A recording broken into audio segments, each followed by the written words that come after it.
Salut tout le monde et bienvenue dans cette toute première vidéo livresque de cette nouvelle chaîne, puisque il y a déjà eu une vidéo qui était celle, on va dire, de présentation. Là, c'est officiellement la première vidéo livresque de la chaîne. Et je me suis dit, ah quand même, allez, on commence par un book haul. En sachant que sur ma chaîne, vous en verrez pas des tonnes, tout simplement parce que, enfin, en tout cas, là, aujourd'hui, au moment où je vous parle, euh, je n'achète pas tant que ça. En fait, il faut savoir que mon rythme d'achat est vraiment corrélé à mon rythme de lecture. C'est comme ça, hein, c'est pas quelque chose que je m'impose, mais plus je lis, plus j'achète, et moins je lis, moins j'achète. Tout simplement parce que je pense que je suis pas du tout dans le mood de la lecture dans son ensemble.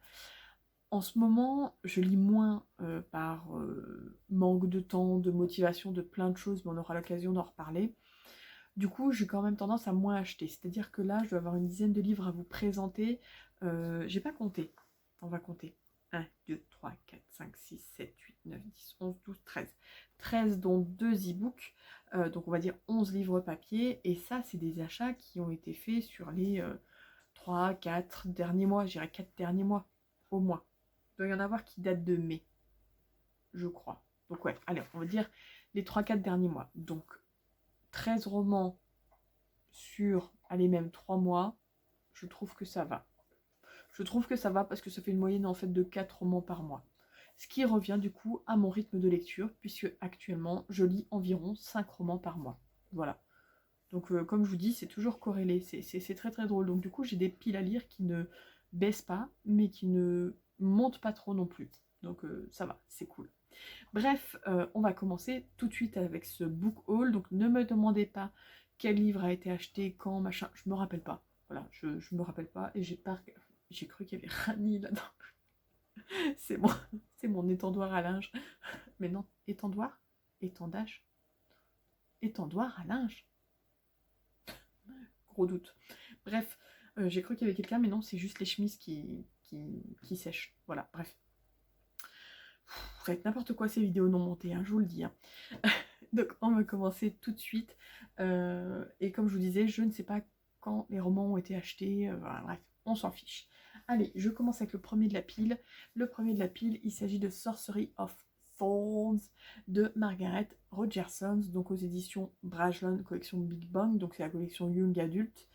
Alors, je ne sais pas si je l'avais présenté sur Insta quand je l'avais acheté, parce que je crois bien que ça a à peu près concordé juste, enfin je l'ai acheté juste avant l'histoire autour de Stéphane Marsan.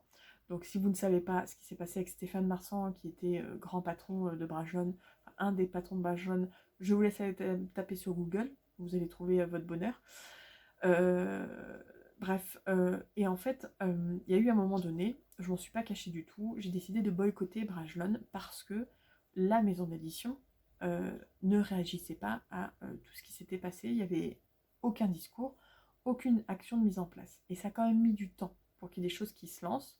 Je ne sais pas si le mouvement du boycott autour de Brajlon a permis en tout cas de changer, enfin en tout cas de faire réfléchir un petit peu les dirigeants de Brajlon. Mais quoi qu'il en soit, voilà, il y a peut-être quelques semaines, un mois, je ne sais plus, il y a eu enfin quelque chose qui a été dit et enfin des actions de fait. Alors oui, je sais, on va venir me dire oui, mais c'est pas parce qu'il n'y avait rien de dit qu'ils agissaient pas en interne. Je suis bien d'accord, mais il n'empêche que nous, on ne connaît pas ce qui se passe en interne. Donc forcément, on réagit vis-à-vis de ce qu'on voit ou de ce qu'on ne voit pas, c'est-à-dire du manque de communication flagrant qu'il y a eu. Bref, je ne regrette pas, je n'ai donc rien acheté. J'ai lu, vous verrez en point lecture, un roman, Brajlon Milady, je crois, mais forcément, j'en ai pas du tout parlé parce que je ne voulais absolument pas mettre en avant pendant cette période-là. Mais vu que maintenant, voilà, il y a eu des choses de mise en place, j'ai levé le boycott de mon côté. Bref, donc je m'étais acheté Sorcery of Thorns, qui est un one-shot fantasy, tout public, et dont j'ai entendu quand même beaucoup de bien. Ça parle, c'est un monde de magie avec des grandes bibliothèques, des livres qui font un peu ce qu'ils veulent, je crois. Et franchement, voilà, j'ai hâte de le lire. Ensuite, on a un livre que j'ai acheté en occasion sur Vinted. J'aurai l'occasion aussi de vous reparler J'en ai un peu reparlé en live, mais pourquoi pas en faire une vidéo, de vous parler un peu de mon rapport à l'achat d'occasion. qui a un peu plus évolué comparé à une époque. Si vous me suiviez à une époque, je faisais des razzias d'achats en occasion.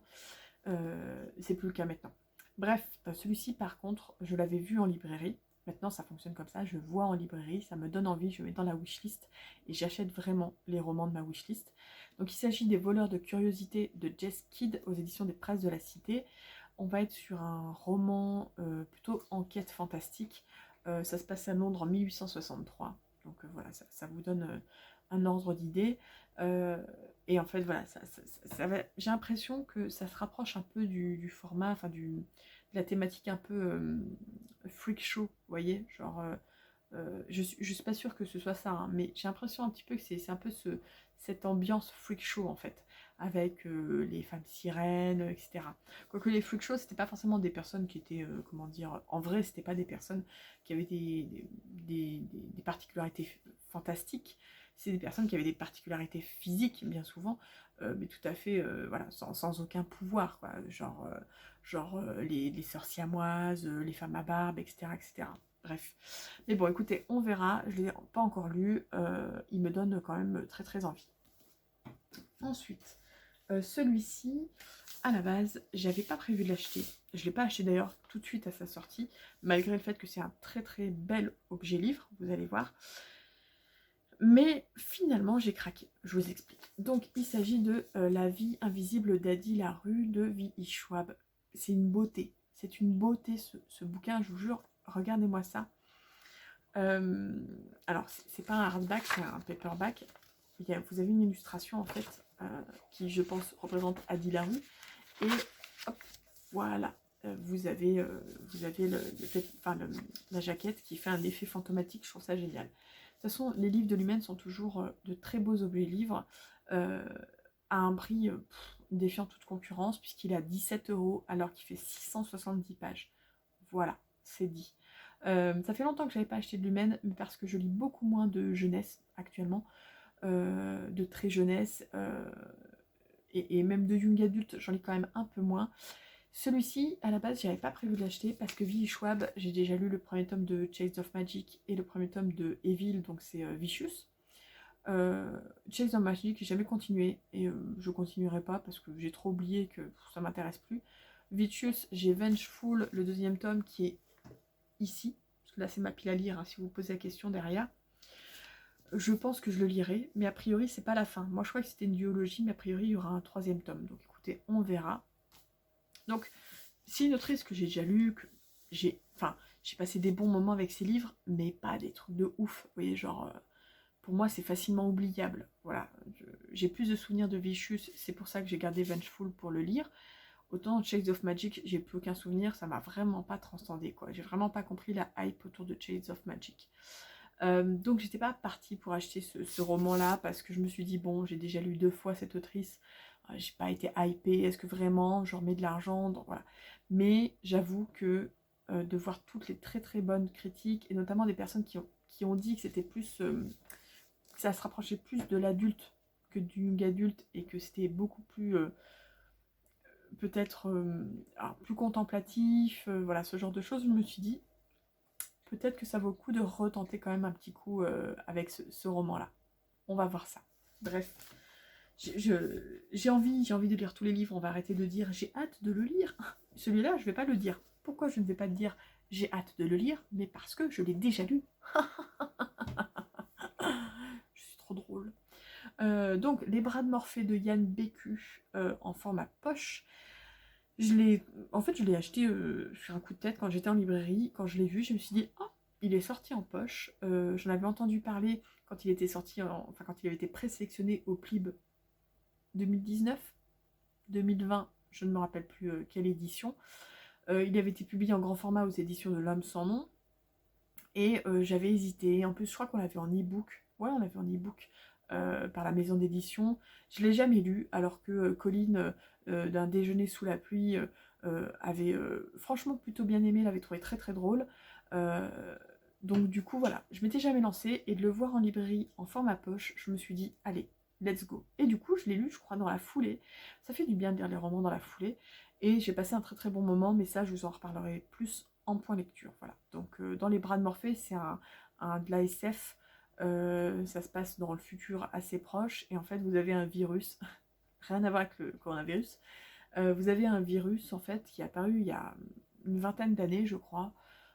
Ouais, je crois une vingtaine d'années. Ou même... Ouais, si, c'est ça, je crois. Bon, bref.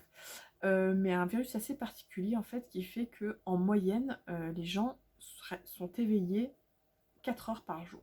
4 heures sur 24 heures.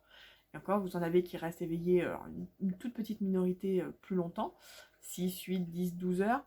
Et vous avez un autre pan de la population qui sont même éveillés moins longtemps que ça. Et du coup, tout se pose la question de comment, du coup, on fait pour vivre dans une société où on n'a plus, entre guillemets, autant d'heures d'éveil que les autres, enfin, qu'avant, et pas forcément les heures, enfin, les mêmes temps d'éveil les uns des autres. Bref, je vous en parlerai pour lecture parce que j'ai vraiment beaucoup apprécié. Chez Françoisire, je me suis pris une bonne bricasse, hein, les amis.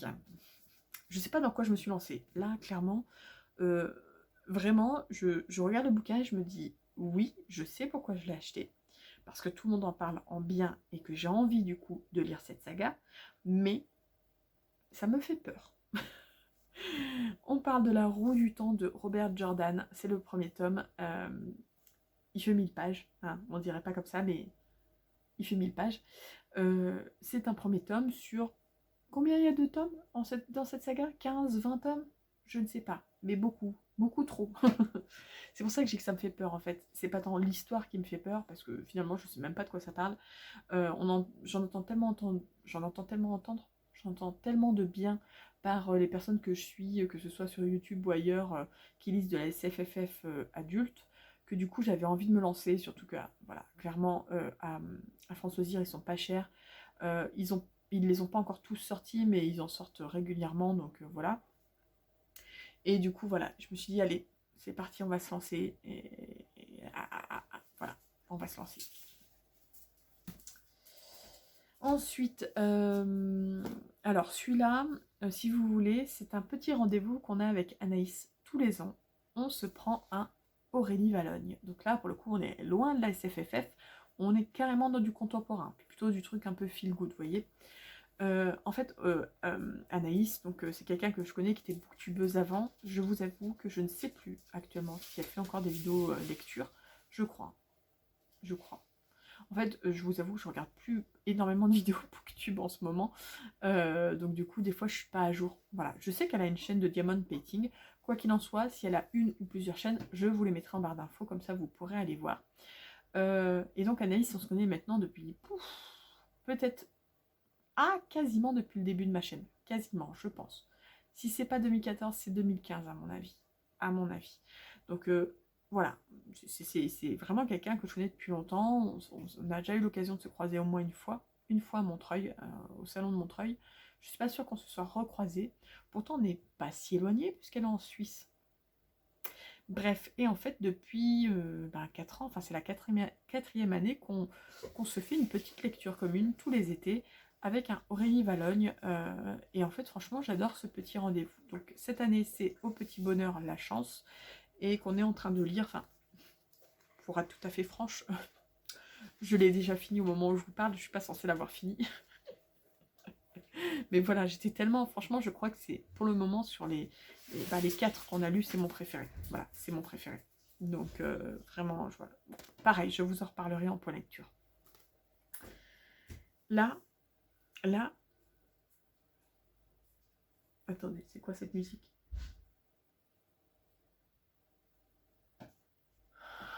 Non, faux départ. J'ai cru que c'était un des enfants qui se réveillait et qui hurlait, mais non, ça devait être dehors, ou ça doit être Annie qui doit regarder une vidéo sur son portable. Oui, les enfants sont couchés, hein, ils dorment, mais on n'est pas à l'abri qu'il y en a un qui se réveille en hurlant. Hein, voilà. Donc, celui-ci, il y en a qui vont me tomber sur le poil. Parce que j'ai quand même assez dit mon mécontentement vis-à-vis de la maison d'édition. Pour autant, j'ai jamais dit que je boycottais la maison d'édition. Alors, je vous explique. On parle de Saxus. De Saxus, je ne vais pas vous refaire un topo gigantesque pour vous expliquer, mais en gros, ce qui m'avait rendu très très mécontente, c'était vraiment la qualité du travail éditorial à un moment donné.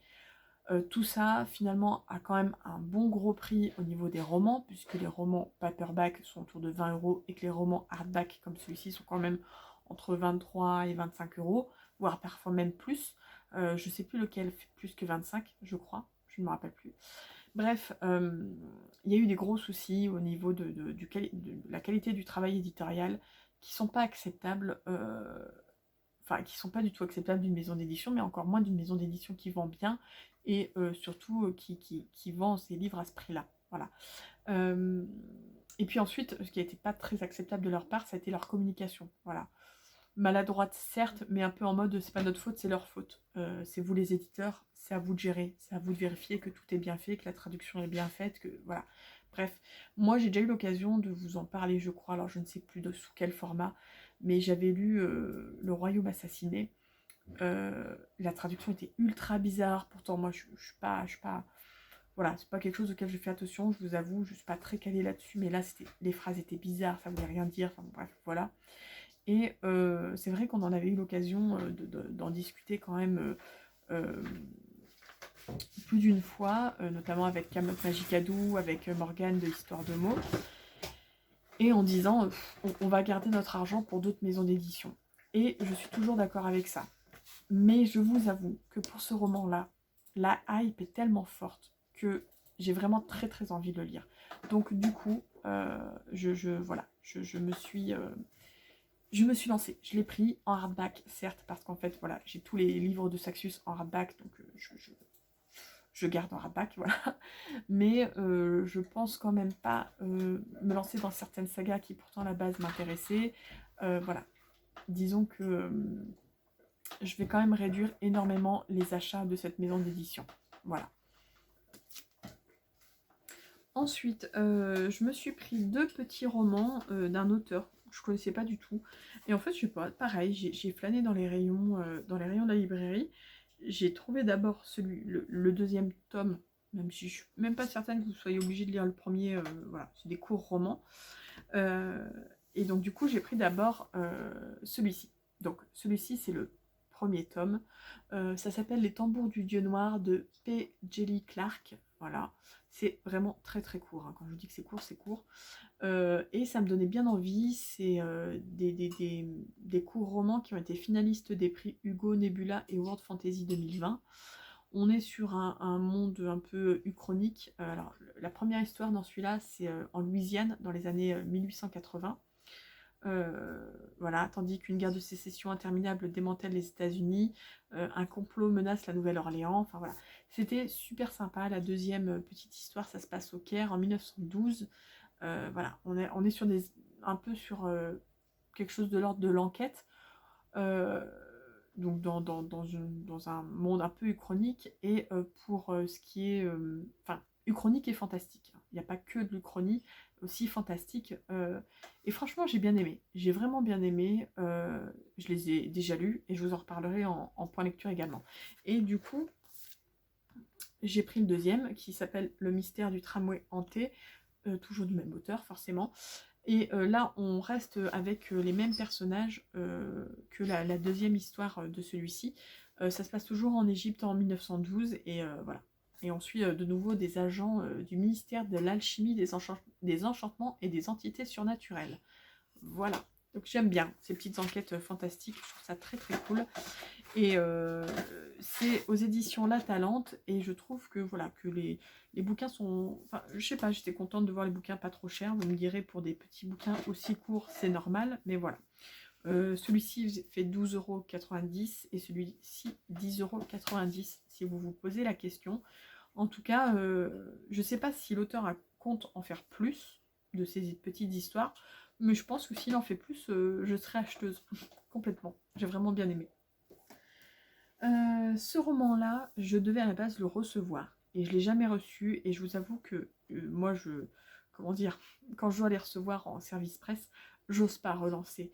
Je ne sais pas si c'est la maison d'édition qui n'a pas voulu finalement envoyer, si ça s'est perdu au moment de la poste et que du coup, en fait, j'ose pas redemander parce que je me dis, ah, ça leur fait envoyer un deuxième livre. Enfin voilà, en général, j'ose pas redemander. Mais du coup, comme c'est une saga, un premier tome que j'avais adoré et que je voulais vraiment, vraiment, vraiment lire le deuxième tome, qui est le dernier tome en plus, puisque c'est une duologie. Ben voilà, je me le suis acheté, donc je me suis pris Chara donc le tome 2 de Charlotte Bousquet. Alors, Charlotte Bousquet, on aura l'occasion d'en reparler, c'est une autrice que je pense que vraiment c'est une de mes autrices préférées. Et Chara, j'avais adoré le premier tome, et j'ai vraiment envie de terminer cette saga, en sachant que je ne sais pas encore si je me relis le premier tome ou pas, parce que j'ai vraiment peur d'être un peu à la ramasse. Il était quand même assez, comment dire, enfin, assez intense, pas en nombre d'actions, parce que finalement, c'était pas rempli d'actions, mais il y a pas mal de personnages, et je pense qu'il y a de grandes chances que je me relise le premier tome. Quoique je vous dis ça, mais je me suis mis ce tome 2 dans ma pile à lire du challenge pour le mois de septembre. Allez, je pense qu'on essaiera de le lire sans relire le tome 1. Et puis si vraiment c'est la galère, je lirai le tome 1. Voilà. Bon, quoi qu'il en soit, les couvertures sont toujours aussi magnifiques. Que voulez-vous? C'est du Mélanie Delon, donc voilà. Bon, et le dernier roman papier que j'ai à vous présenter avant de passer aux 2 e-books, je l'ai acheté pas plus tard qu'hier. Voilà, ça faisait un petit moment, enfin un petit moment, non, c'est faux. Ça faisait une semaine ou deux voilà, qui me faisait envie. Il est sorti hier, avant-hier, le 19, je crois, le 19 août. Au moment où je vous filme, on est le 20 ou le 21? Le 20, donc hier. Il est sorti tout juste hier. Et c'est une nouvelle maison d'édition. Je me demande si c'est pas le premier roman, ou en tout cas peut-être le deuxième roman qui est sorti chez eux. La couverture est magnifique. L'auteur, je le connais de nom, mais je ne l'ai jamais lu. C'est un roman de fantasy adulte. Écoutez, on va se lancer. Il s'agit du chien du forgeron de Camille Le Boulanger. Voilà, c'est une histoire de fantasy. A priori, on va nous conter une histoire, l'histoire de comment il s'appelle, de Cuchulain, je sais pas comment ça se prononce, qui était surnommé le chien du forgeron. Donc j'en sais pas beaucoup plus et j'ai pas forcément envie d'en savoir plus.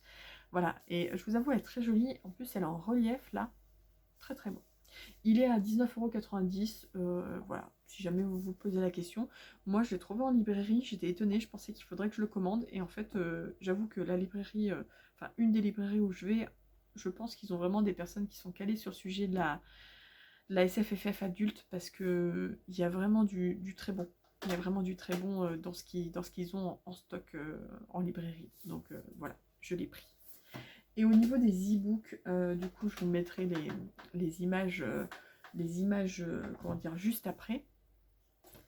Je vais vous mettre les images, en fait, juste pendant que je vous en parle, parce que forcément, c'est des e-books, donc je ne les ai pas en physique, logique. En fait, je me suis pris 2 e-books. Là, il y avait une opération, je sais plus quoi. Je sais plus comment il l'avait appelé, mais une opération où, en fait, les e-books étaient genre à 1,99 €. Mais de plein de maisons d'édition différentes, c'est pas les opérations Brajlon, voilà, c'était les opérations sur plein de maisons d'édition différentes. Et j'en ai profité, j'en ai pris que 2, c'est vrai, mais en même temps, voilà, c'est pareil, ces opérations-là, c'est très bien, mais c'est un peu le piège d'en prendre 15 millions, et en fait, vous en lisez qu'un seul, et ça sert à rien. Donc du coup, je me suis pris 2 livres, en fait, qui me font très très envie depuis très longtemps. Il y en a un depuis très très longtemps, et l'autre depuis un peu moins longtemps, mais depuis longtemps aussi. Le premier, c'est La Conjuration des Fous, le tome 1 de Katmeri Lishi, que j'ai déjà lu, et que bon, je vous reparlerai en point lecture, qui est aussi un roman court, euh, qui n'a pas été à la hauteur de mes espérances, mais on en rediscutera. Au final, je l'ai trouvé très bizarre, c'est surtout ça. Je crois que c'est... Je veux pas dire de bêtises, mais je ne sais... Est-ce que c'est les éditions... Non, Les Moutons Électriques, je crois. Je crois que c'est les éditions Moutons Électriques, mais je peux me tromper. Et l'autre, c'est Vita Nostra de Marina et Sergei Diatchenko. Alors là, je ne sais plus la maison d'édition, La Talente, je crois bien. La Talente. I'm not sure, hein, mais voilà. Vita Nostra, je vous avoue que si j'ai pas réussi encore à sauter le pas de l'acheter en papier, c'est parce que j'ai très peur de l'acheter pour vraiment pas du tout adhérer. J'ai bien l'impression que ça reste quand même quelque chose d'un peu spécial, et qu'il y a ceux qui adorent et ceux qui détestent. Et du coup, je me suis dit, enfin là, je me suis jetée sur l'offre. Quand j'ai vu l'e-book à 1,99 €, j'ai dit c'est bon, je le prends, je le lirai en e-book, et si vraiment genre j'adore, je me le prendrai en papier. Mais voilà, je vais pas tenter le papier tout de suite parce que je suis vraiment pas sûre que ce soit fait pour moi. Voilà. Donc ça, c'est les 2 e-books que je me suis procuré également. Je m'en suis pas procuré de plus. Je dis, je suis quand même quelqu'un d'assez sage, hein, il faut souligner là-dessus. Voilà, bon, écoutez, la vidéo fait déjà 25 minutes. Bonne chance. Mais maintenant que je ne fais plus de montage, vous allez avoir 25 minutes de vidéo. Donc ça, c'est tout ce que j'ai acheté ces derniers temps. Je vous referai des vidéos book haul, je pense, quand j'aurai une dizaine de romans à vous présenter. Mais du coup, ce ne sera pas tous les mois. Hein, parce que j'achète pas 10 romans par mois. On n'est plus du tout là-dedans. Il y a une époque, oui. Même une époque, je pense que j'en achetais encore plus que 10 romans par mois. Mais là, plus. Hein. Donc en fait, dès que j'aurai une dizaine de romans à vous présenter, je vous ferai une vidéo book haul. Mais sinon, voilà, si vous n'en voyez pas, bah, c'est que j'ai pas assez de choses à vous présenter, tout simplement. Voilà, bon, sur ce, j'espère que cette première vidéo vous a plu, malgré le fait qu'il n'y ait pas de montage, voilà, que peut-être ce soit un petit peu différent, n'hésitez pas à me dire, et puis écoutez, je vous dis à bientôt pour une nouvelle vidéo. Bye bye.